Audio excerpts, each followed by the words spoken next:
Right now, Kia Vancouver has throwback pricing on all new Kias with prices like they were 15 years ago. Kia Vancouver, the power to surprise at KiaVancouver.com and on Southwest Marine Drive at Yukon. My name's Tyler Green. This is AM 650 Radio in Vancouver, streaming around the world at am650radio.com. The first half is brought to you by BC Soccer. We'll have a chat with BC Soccer's Executive Director, Paul Mullen. But first, it is time for an English scoreboard presented by Umbro, umbro.com. Simon? 7 games today in the English Premier League. It was Crystal Palace 1, Chelsea 0, Arsenal 1, Manchester City 1, Manchester United beating Aston Villa by 4-1, Southampton demolished Newcastle by 4-0, Stoke City 1, Hull City 1, Swansea City 3, Hull Norwich City 0, and West Bromwich Albion drew 3-3 with Cardiff City. There are 2 games tomorrow, Fulham versus Everton, and a really important one, Liverpool against Spurs, and 1 game on Monday, Sunderland versus West Ham. The English scoreboard presented by Umbro. See the latest Umbro footwear, uniforms, and equipment at umbro.com. Umbro, the heart and soul of football. Paul Mullen, Executive Director of BC Soccer, joining us now. And Paul, your background from England, obviously. Any team you follow closely still? Yeah, unfortunately, Simon reading out the results there, the Premier League doesn't cover my team. Like Simon's team, it's outside the Premier League. It's Leeds United, who are in the Championship and doing pretty poorly this season, going through some real turmoil. Definitely. Let's get into some BC soccer issues here, Paul. And the Provincial Cup draw is on Monday. It's an exciting time for some local amateur clubs right now, isn't it? Yeah, it is. Monday night we've got our Adult Provincial Cup draw, 7 p.m. at 40th Sport and Health in Burnaby, where we've got over 100 teams in 8 competitions going to be learning their fate. And thanks to yourself and the likes of Carl Valentine, John Herdman, we're going to be making that public draw. It's all going to be streamed live on bcsoccer.net if you want to watch it. And it's really the kickoff of about 6 weeks of sort of fantastic adult competition from under 21 right through to masters, male and female, leading up to our Provincial Cup finals, 10th and 11th of May at Burnaby Lake. And for some of those teams, the honour of then going on to represent BC in the Canadian Club National Championships in October. I feel a bit like Vanna White heading into this draw. That you've given me a job to do to basically pull out some team names to figure out who they're going to be playing. That's right. It's going to be very open. It's very much in the sort of, as you mentioned earlier on the show, the sort of FA Cup, European Championships, FIFA drawing the names out of the trophies. And it's something we've done now. I think it's our 4th year of doing this, and it's a great night for all those adult teams to be looking forward to. Now, this is something that you definitely have sort of brought over and really made it that much more exciting, haven't you? Yeah, I think adult soccer is one of those areas that we've really made a significant effort over the last 3, 4, 5 years to invest a lot more in it, to enhance it to add some real significant value. We've got this year for the first time the male and the female Adult Cup finals on separate dates because they're significant events in their own in their own capacity, and as I said, we've gone on to have some great success in national championships in recent years with the likes of Surrey United women's team, Columbus men's masters winning championships in the last couple of years. Now, one of the questions that a lot of people always sort of ask is, BC soccer, you look at the Canadian national teams, not a lot of BC-born players on those sides. But over the last few years, what has BC Soccer been doing to try to improve those numbers and get more players from BC on the national teams?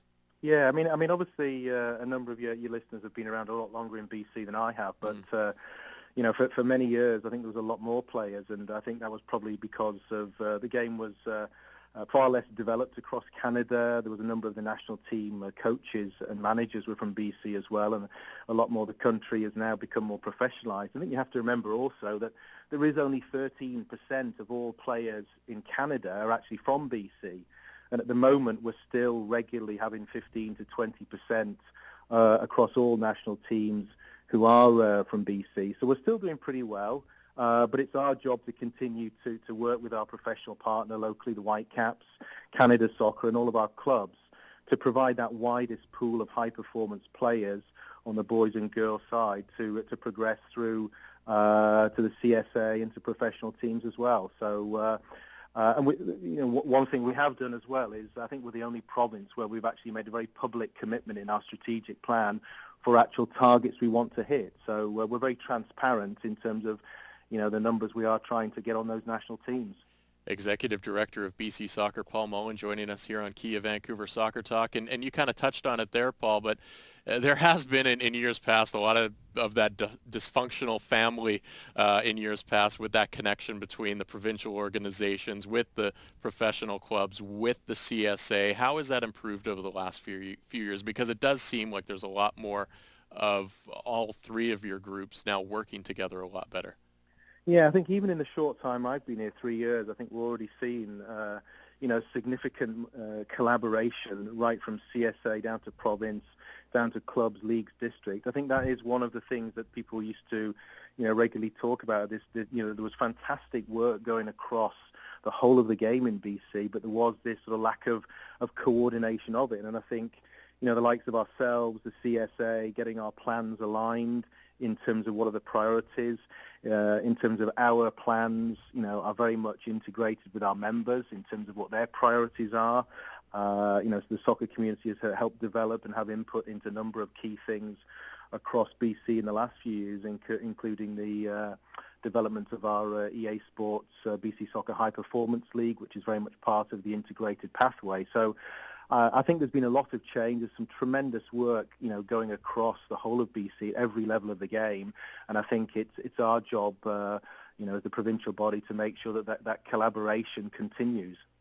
Paul Mullen, Executive Director of BC Soccer, joining us here on Kia Vancouver Soccer Talk.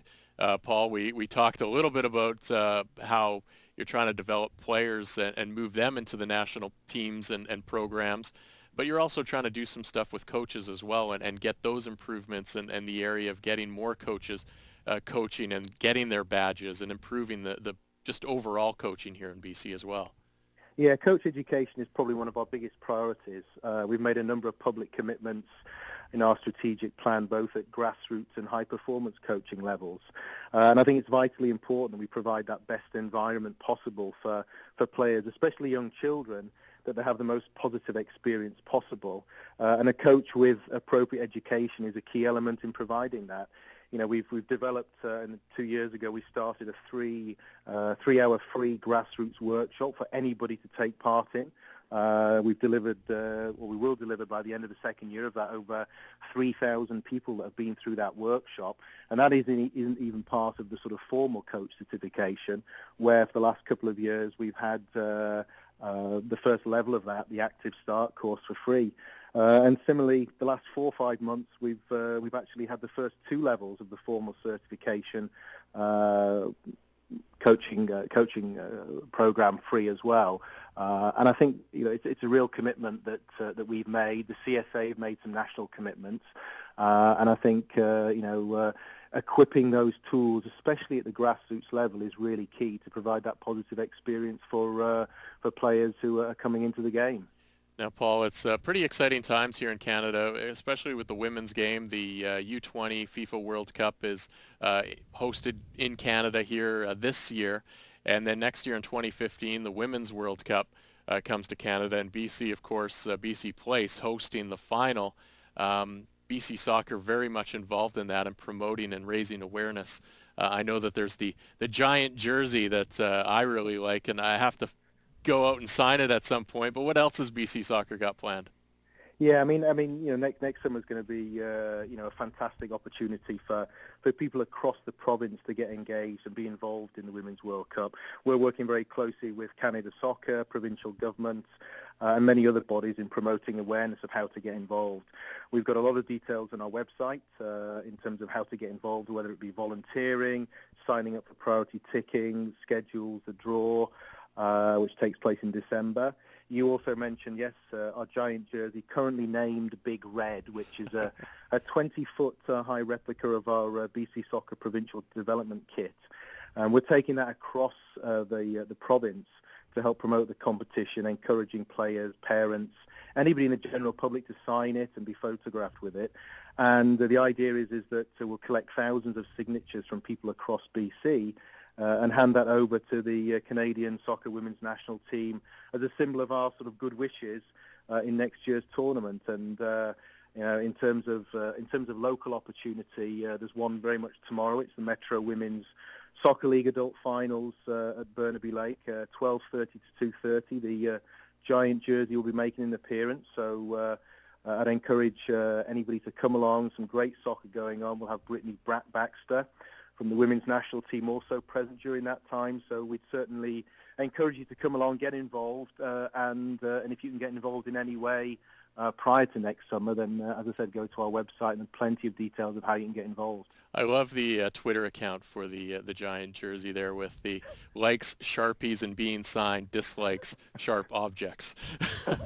Well, it was certainly tested to the max last weekend. We were out at the Surrey Mayor's Cup, a fantastic youth tournament in Surrey, and the weather was atrocious, and it stood up well, and we had many people come from the youth teams to come and sign it and be photoed with it, and we're expecting just as much interest tomorrow at the Metro Women's Finals. Well, Paul, thanks for taking some time out here to join us, and we'll talk to you again very shortly here.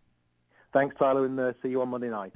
Sounds good. Paul Mullen, the Executive Director of BC Soccer, joining us here on Kia Vancouver Soccer Talk.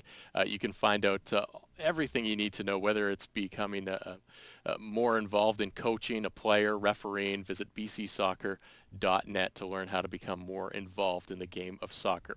Quickly, let's take a quick look at the latest headlines from around the globe, taking a look at the news, notes, and rumors from around the globe. Fast, simple, easy.